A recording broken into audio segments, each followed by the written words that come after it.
So in terms of validating GenAI models, model validation teams and model risk teams will need to be considering three important things. And this is by no means exhaustive, but it's something to consider. First, the number of GenAI use cases that will be coming across their desks is going to be large.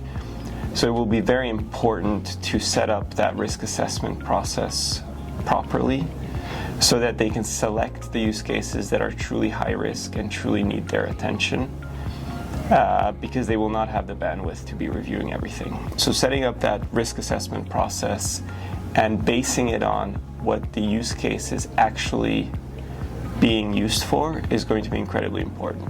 And this means not to be distracted by questions like explainability, transparency, or accountability, but ultimately looking at questions like, is it client-facing? Does it have regulatory implications? What are the impacts on your customers when you use it?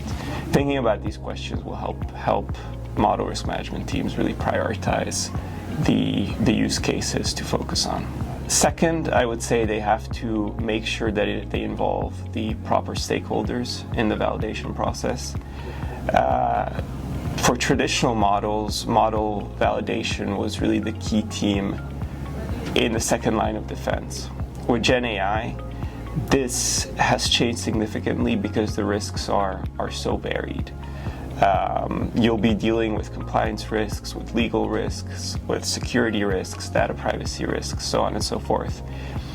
And you have to bring in the right stakeholders to be able to validate and review those aspects of the model. The third recommendation that I have is considering the scale and the magnitude of these use cases to automate as much of your process as you possibly can. And this means if you're looking at low risk situations, make it a light touch review, automate the documentation as much as possible, have automatic steps in your workflow and your processes so that you can really keep your focus on the most important use cases that will affect your employees and your clients the most. ValidMind can help you through this process and all three of these points through various features that we provide. First, for the risk assessment, we can incorporate your risk assessment directly into our workflows, which allows you to branch your process into various processes depending on the risk of your use case.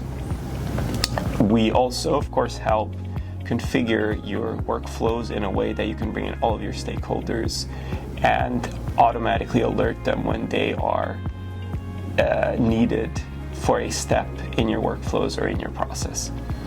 And finally, of course, we provide a lot of help with the automation of the documentation of your use cases, as well as automating the testing, which should be bespoke to your use cases in GenAI.